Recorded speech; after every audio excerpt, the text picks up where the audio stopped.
ay kinakailangan may church assignment ang estudyante. So, practically pastor kayo, pero kung tinatawag kayo ng inyong kawan na pastor, pumayag na kayo. Yun nga lang, at least napaliwanag ninyo na hindi pa kayo pinapayagang tawag ng pastor. Pero, sa totoo lang ho, every time po na ako'y tatawagin ng mga kapatiran, talagang lagotok na pastor. Ako'y parang bang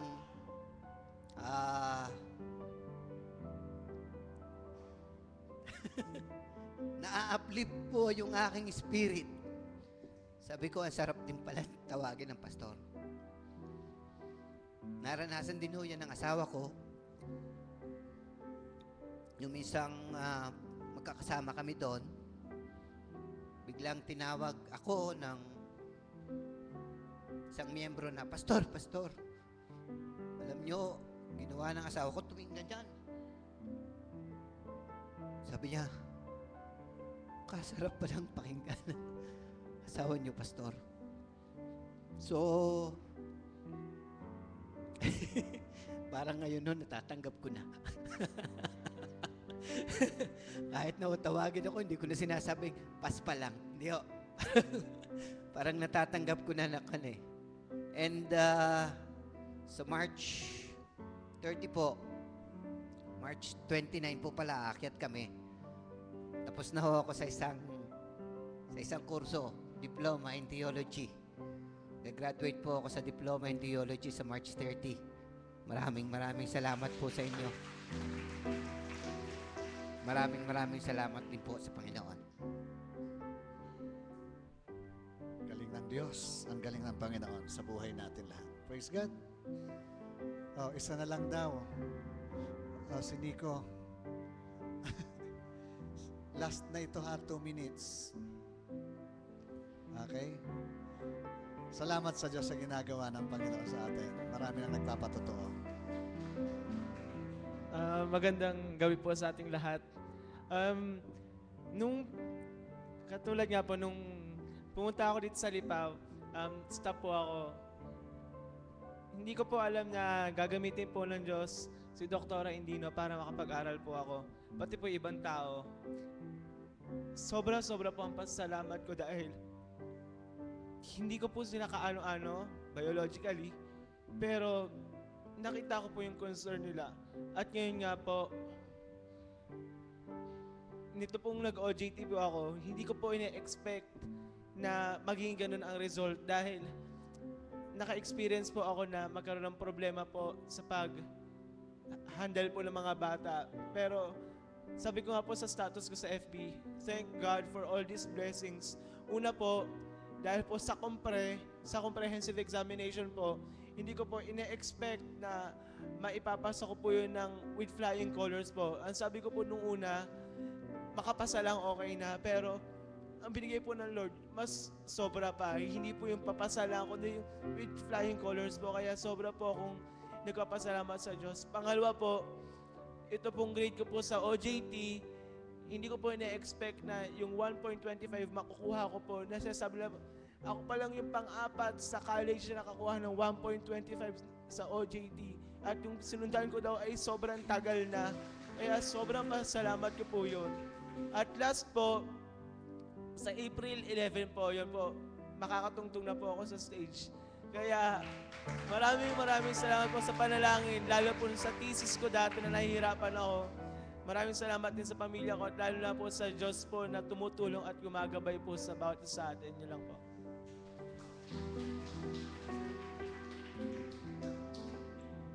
Okay, salamat sa Diyos.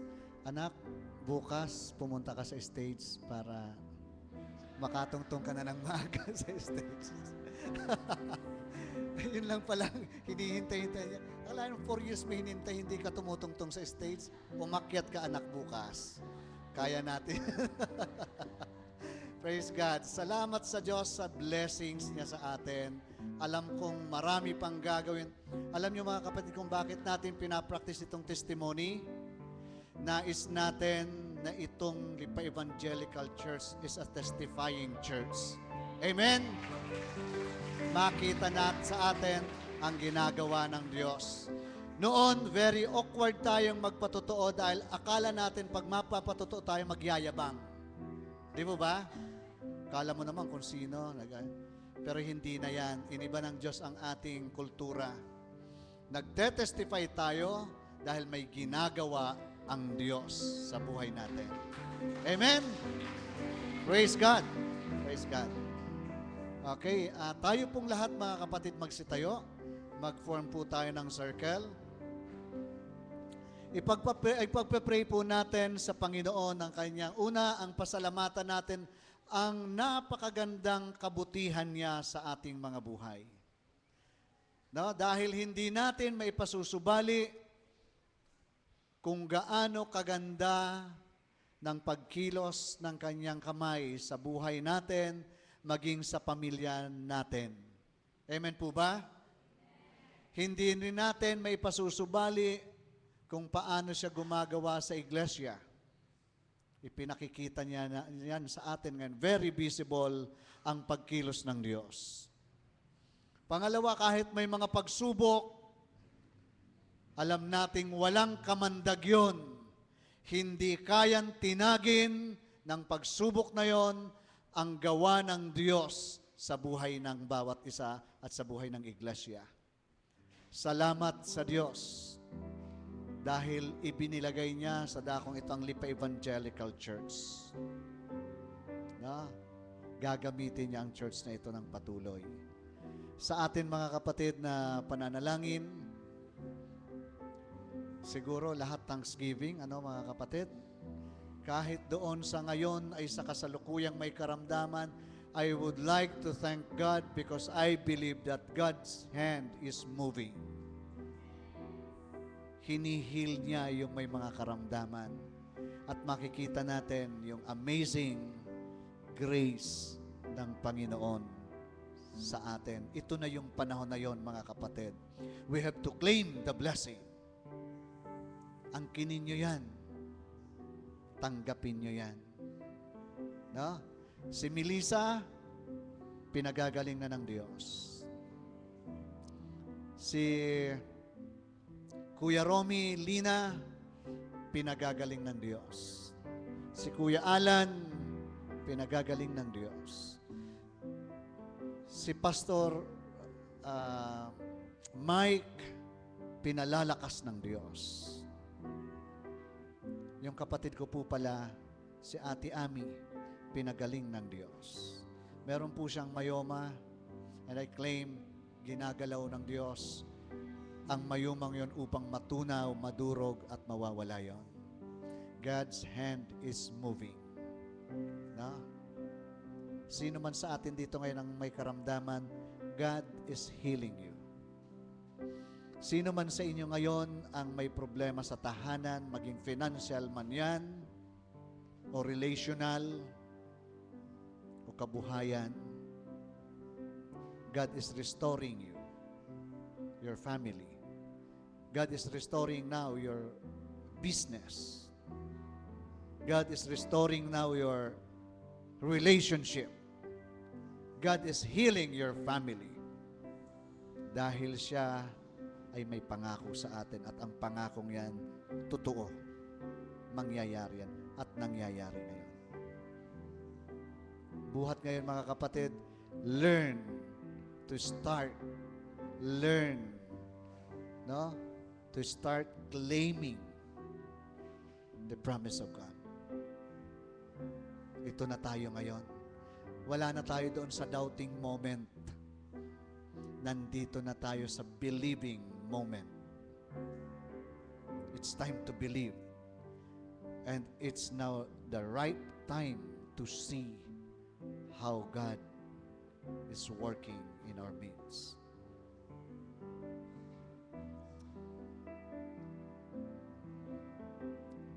Manalangin tayo. Napakabuti mo, O Diyos, sa aming buhay.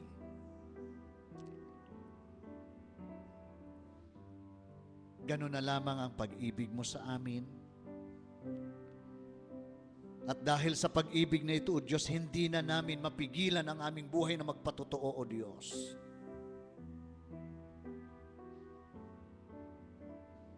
Amang banal, salamat sa iyo sa pagpapala mo ng mga kapatid na ito ng Lipa Evangelical Church. Sila na mga kapatid na nagsusuko ng buhay sa iyo at umaayon sa iyong pangitain na ibinigay. Kiniklaim ko, Panginoon, na mangyayari sa kanila ang iyong mga pangako. Because this is your promise. If we learn to seek your kingdom and your righteousness, all these things shall be added to us. Here are the people, O God, who cling to your promise, who seek for your kingdom, who believe in your vision. Lord,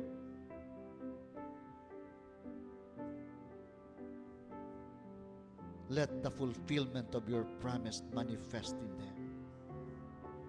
Let that abundant blessing flow in their lives, Lord God, in their family.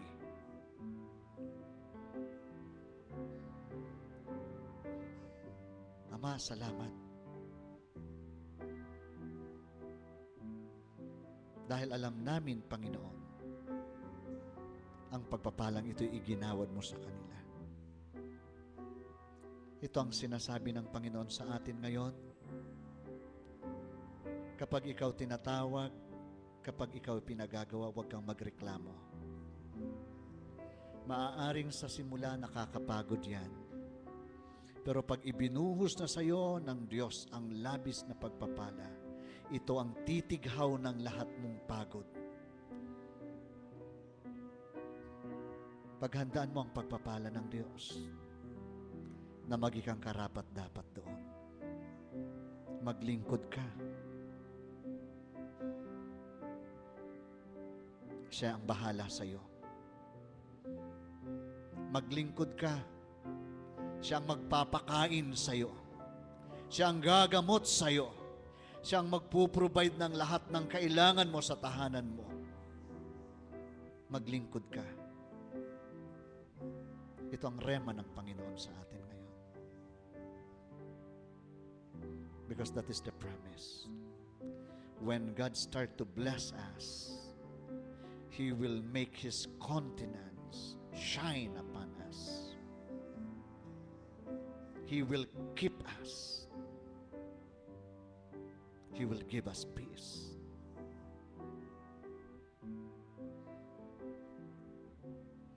Sa oras na ito, ang mga kapatid natin na may mga karamdaman, si Melissa, si kapatid na Ronald, si Kuya Romy, si Kuya Alan,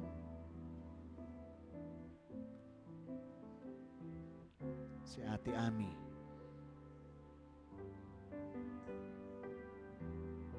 at iba pang mga kapatid, si Pastor Mike. Sa oras na ito, tinatanggap nila ang kagalingan. God is blessing them even now. Dahil pinangako sa atin ng Diyos, the moment we believe, the miracle will start. The moment you believe, you will see His miracle. And we believe. I believe. Nire-review ko rin sa pagkakataong ito na ang mga taong nagpapagamit kay Satanas, hihiyain niya. Ang mga taong nagpapagamit kay Satanas, i-rebuke niya at ipakikita niya sa kanila ang kalungkutan upang sila'y magsisi. na ang dinuduhagi pala nila ay ang iglesia ng Diyos. Ang dinuduhagi nila ay ang tahanan ng Diyos. And in the name of Jesus, I rebuke them. And the arrow that they used to attack us will go back to them. Katulad ng panalangin ni David, the arrow of the enemy will go back to them. Ibibilad sila ng Panginoon. At makikita nila ang kanilang pagkakamali. Magsisisi sila. Those who despise their work, His workers. Those who despise God's workers will be chastised. And they will cry in bitterness.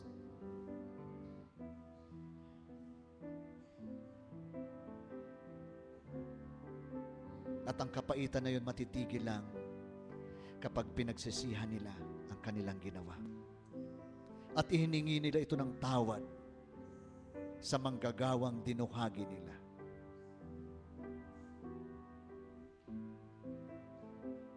Because God wants to bless this church. And that blessing is happening now. Lord God, salamat po. Dahil ni-restore mo ang iglesia mo. You give back the glory in this church. Salamat, Panginoon, sa mga leaders. Mula, Panginoon, sa aming chairperson. I-bless mo, Panginoon, ang aming chairperson ang patuloy. And let that blessing flow in his family. And that blessing in his family flow to all the church, O God. I-bless mo siya, Panginoon. And the anointing na ibinibigay mo sa kanya, magbubuhos, Panginoon, sa iyong kongregasyon. I-bless mo, Panginoon, ang board of elders. Anoint them, Lord God, that every time they lay their hands to the sick, they will be restored. Bless, Lord God, the board of deacons, that all the provisions, material provisions, Lord God, mag-overflow sa kanilang mga kamay. Bless, O God, the BCE, na ikaw, O Diyos, ang magtuturo ng mga bagay na ituturo nila. And the church will be renewed, will be educated, will become your disciples, will become the leader of leaders, Lord God. Lahat ng ito, O Diyos, ipinagpapasalamat namin sa iyo. Iyuko mo po sa pagkakataong ito, O Diyos, ang iyong mapagpalang mukha sa mga kapatid na narito ngayon. Sa kanilang mga kapatid na narito. Look upon them, O God. Look upon them and open the gates of heaven. Look upon us, O God. Let your countenance at this moment shine upon us, O God. Let your countenance at this moment shine upon us, O God. And give to us your heavenly benediction, O God. Make your humble servant, Lord God, worthy to pronounce to them your benediction. In Jesus' name. In Jesus' name. In the name of our Lord Jesus Christ, who is our high priest. In Jesus' name. At ngayon, sumainyo nga ang pagpapala ng ating Diyos. Paliwanagin niya ang kanyang banal na mukha sa inyo at ingatan niya kayo. Sa inyong paghayo, panariwain niya sa inyong puso ang kaligtasang ating tinatamasa sa pangalan ng ating Panginoong Hesus. Ang kanyang pag-iingat, pamamatnubay, ay madama ninyo. Ang kanyang mapagpalang mga bisig na siyang patuloy na gumagabay at yumayakap sa inyo, ay madama ninyo sa lahat ng panahon, lalo na sa panahon na kayo ay nababagabag. Siyang magbibigay sa inyo ng kaaliwan at kagalakan. Sa inyong paghayo, buksan niya ang durungawan ng langit. Ibuhos niya sa inyo ang kasaganaan ng kanyang pagpapala ng buhay, kalakasan at kabuhayan. Punuin niya ang inyong tahanan ng kagalakan na nagmumula sa Kanya. Tanggapin ninyo ito sa pangalan ng nag-iisa nating Diyos na Ama, Anak at Espiritu Santo. Amen. Praise God. Amen.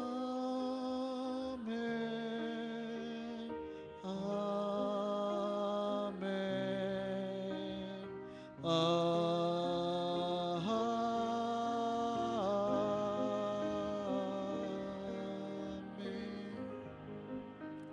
Praise God. Hallelujah. Praise God. Bumalik po tayo sa ating mga upuan at tayo po ay mag-o-offering. Na? Kasama na yan sa bendisyon ng Panginoon. Mga kapatid, in our offering, if you are going to offer, ito na yung attitude natin, mga kapatid. Pag nag-o-offer tayo, let that offering be the measure of your love to God. Offer.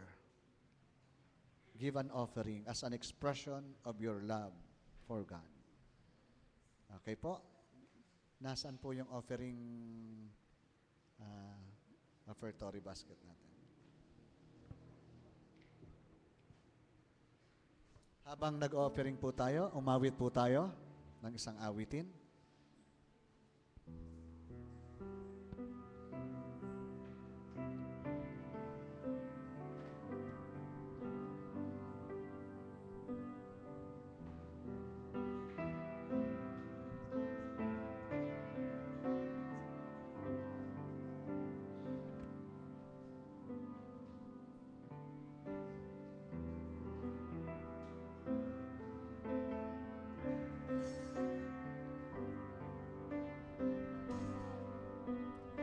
Inaanyayahan po ang bawat isa na magstayo po sa pag-awit po natin.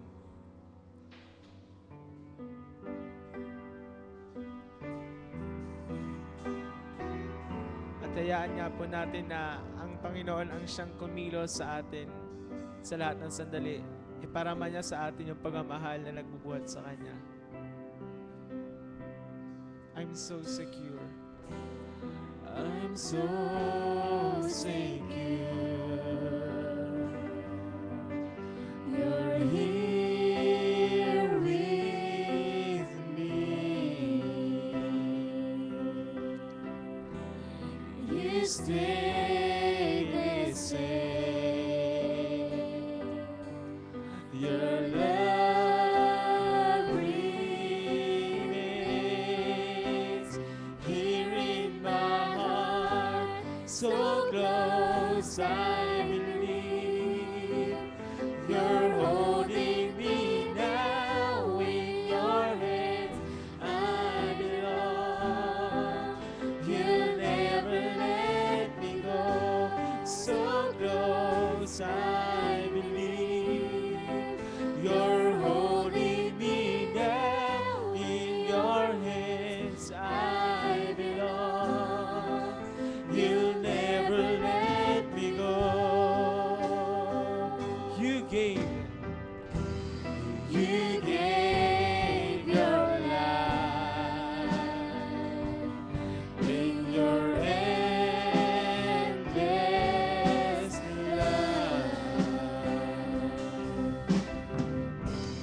You set me free and showed the way.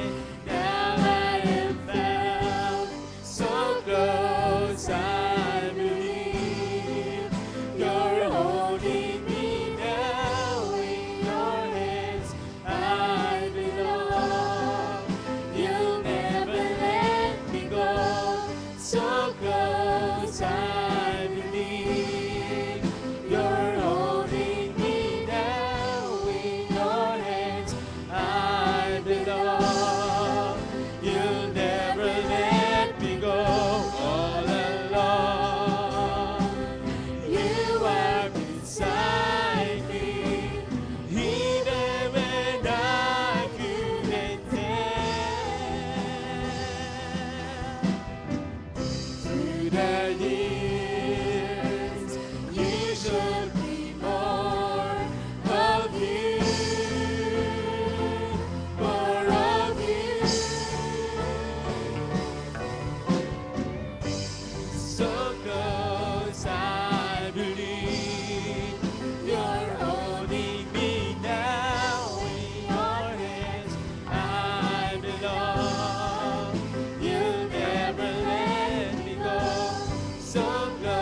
Praise God.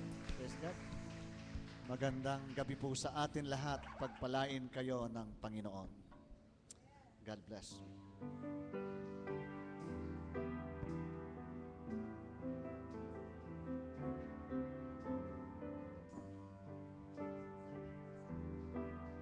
Ako ho ay may request sa inyo. Sa Sunday po ay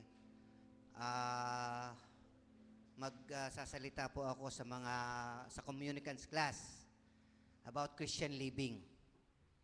So, pakipag-pray po and then on August 2 to 5 po.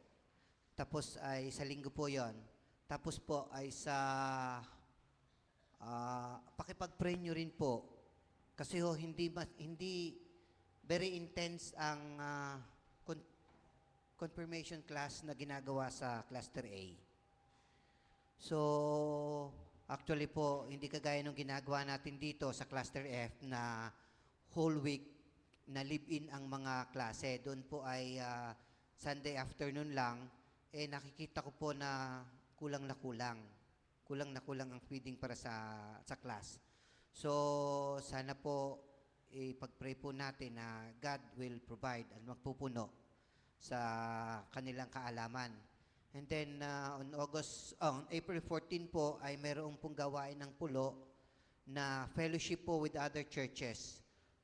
Yun hong liit ng pulo, meron po doong 4 na Christian churches. Tapos po ay kasama, pang-apat po doon ng Catholic Church. So, gagawin po doon sa Pulo Christian Church ang fellowship para pong youth service ang gagawin namin na magkakameron po na parang mini concert ang praise and worship songs ang kakantahin ng mga churches na ito. And sana po ma-stir up ang barangay Pulo, ang buo pong barangay. At saka po, I am requesting for your prayers para po magising na po sa program po at sa sistema ng G12 ang Pulo Christian Church. Ako ay tuwang-tuwa na dahil umattend po ng pre-encounter yung dalawang members doon. Kaya lang po pagdating po ng encounter, hindi po sila nakasama. So, kailangan ko po ang prayers. Tsaka po sa April 21 po, ang isa po namang gawain ay yung Agape Meal. Sana po ay maging successful din po ito. At sa April 29 po, yun po yung 25th anniversary. Ang pananambahan po ay gagawin po sa 2 p.m. para po yung mga ibang churches, and I am inviting the Lipa Evangelical Church na umattend doon sa April 29, 2 p.m. po ang pananambahan. At ito po ay sana'y may pag-pray din po natin sa patuloy po na pagpapala ng Diyos sa iglesyang ito. Salamat po.